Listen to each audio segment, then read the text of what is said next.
Demain, samedi 24 septembre, a lieu la Technoparade. Vous aurez peut-être reconnu Laurent Garnier en toile de fond.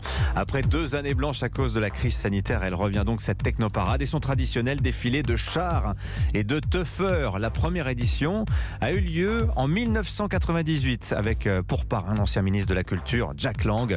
La Technoparade, petite sœur de la Love Parade berlinoise lors d'Autriche. Une manifestation à l'origine contre le mur de Berlin qui coupe la ville en deux et qui rassemble des centaines de milliers de personnes. Ça vaut la peine de voir 1 million de personnes qui s'entendent, qui viennent faire la même chose. Ça laisse penser qu'on pourrait peut-être arriver à ce que le monde entier s'entende. Je sais pas, c'est l'utopie, mais ça fait du bien d'y croire pendant une journée par an. Sur place, le journaliste d'Europe 1, Manuel Saint-Paul, raconte. L'ancien ministre de la Culture veut changer la réputation de la techno en France. Les rêves étaient présentés comme des lieux du diable, comme des lieux de perversion, alors que, paradoxalement, il n'y a pas un public plus bon enfant que les participants aux rêves ou aux concerts techno.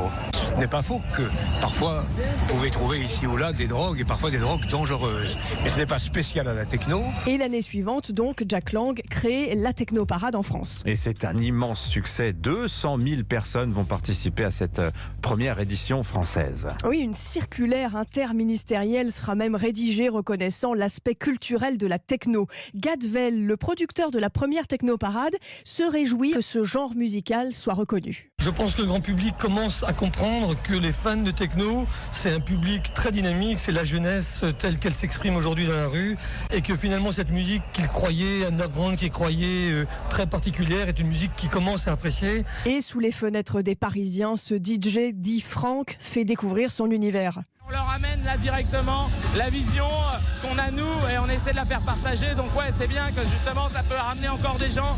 C'est pour pas que ça s'essouffle, il faut qu'il y ait des nouveaux courants, des nouveaux acteurs et un nouveau public. La Technoparade rassemble en moyenne 300 000 personnes. Voilà, donc occasion de sortie avec les enfants peut-être. C'est assez bon enfant dans l'ensemble, c'est l'après-midi. Après, le soir, évidemment, c'est un peu plus compliqué. Merci beaucoup, Laure d'Autriche.